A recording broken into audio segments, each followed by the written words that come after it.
Good morning বন্ধুরা, তোমরা সবাই কেমন আছো? আশা করি ভালো আছো, সুস্থ আছো। তোমাদের আশীর্বাদে আমরা সবাই খুব ভালো আছি, সুস্থ আছি। দেখো বন্ধুরা, কতগুলো ফুল তুলেছি।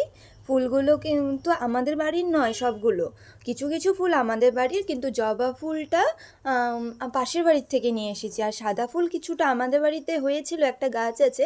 আর বেশিরভাগগুলোই পাশের বাড়ি থেকে নিয়ে এসেছি। দেখেছো কত সুন্দর হয়েছে? দেখো, এবার রান্নাঘরে চলে এসেছি। রান্নাঘরে এসে রান্না বসিয়ে দিয়েছি। একদিকে শাক বসিয়েছি, আর একদিকে আলু আর পটল ছিল অল্পটুকু, সেটাও একটু ভাজা করে নিয়েছি। আর সাথে একটু ভেন্ডি সিদ্ধ দিয়েছিলাম, আর অল্প ডাল করেছি। আজকে আমাদের খাবারের মেনু এটাই। তো এখন আমরা অফিসের জন্য রওনা দিলাম। আর দেখো, ওয়েদারটা খুব সুন্দর, তাই তোমাদেরকে দেখালাম। দেখতে পাচ্ছো আকাশটা কি সুন্দর লাগছে? তো সেটাই তোমাদেরকে একটু দেখালাম। 2000 years later. দেখো বন্ধুরা, এখন আমি কাজের থেকে চলে এসেছি। রাতের বেলা আর কি। কাজের থেকে চলে আসার পরে কিছু না ঘরের কাজ করে নিচ্ছিলাম, কারণ আজকে একটু সময় আছে, তো ভাবলাম ঘরের কাজগুলো একটু গুছিয়ে রাখি। কারণ কি, না হলে না করা হয় না। তো এটা হচ্ছে আমার রান্নাঘরে। রান্নাঘরের এক সাইডে আমার একটা ছোট্ট খাট, মানে কি বিছানা পাতা আছে, যেটার মধ্যে আমরা বসে ঘুমোই না, হ্যাঁ।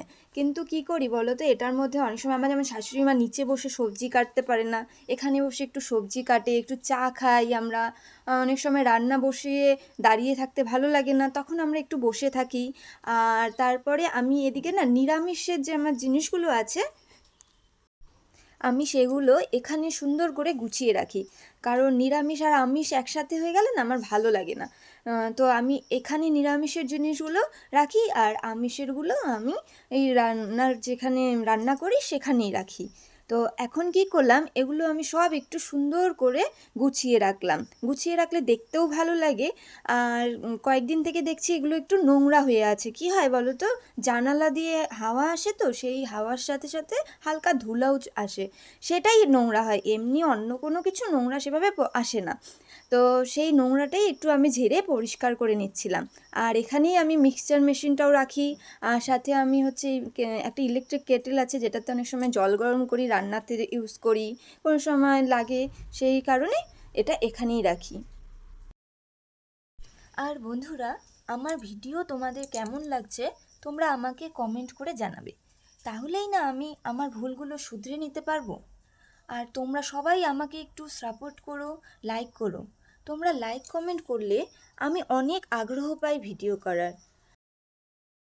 দেখুন বন্ধুরা, তোমাদের সাথে কথা বলতে বলতে আমার প্রায় অনেক কাজ হয়ে গেল। দেখতে পাচ্ছো কত সুন্দর করে আমি এগুলো পরিষ্কার করে গুছিয়ে নিলাম। তো এভাবে আমি গুছিয়ে রাখলাম।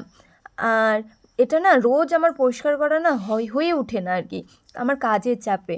কিন্তু আমি একদিন দুদিন পর পর চেষ্টা করি এটাকে একটু ঝেড়ে মুছে রাখতে। এখন আমি চলে এসেছি ঘরে। আর ঘরেও না অনেকগুলো জামা কাপড় জমে আছে। আমি হচ্ছে ধুয়েছিলাম কালকে, আজকে ধুইনি, কালকে ধুয়েছিলাম। তো সেই জামা কাপড়গুলো একটু একটু হালকা মানে এসে ড্যাম ড্যাম মনে হচ্ছিল, ঠিক তা ছিল না, তাও আজকে একটু রোদে দিয়ে সুন্দর করে নিয়ে এসে মা রেখে দিয়েছিল। তো এখন ওগুলো সব চেয়ারে রাখা ছিল, তো চেয়ারটা দেখতেও বাজে লাগছে। তো এসে সেগুলোও একটু সুন্দর করে গুছিয়ে নিলাম। আর কিছু কিছু নতুন জামা কাপড় আছে যেগুলো আমাকে ভিতরে ঢুকিয়ে রাখতে হবে, সেগুলো আলাদা করে ভাঁজ করে রাখছি আর কি। আমি জামা কাপড়গুলো গোছাতে গোছাতে তোমাদেরকে কিছু দিদিভাইয়ের সুন্দর সুন্দর কমেন্ট তোমাদের পড়ে শোনাচ্ছি।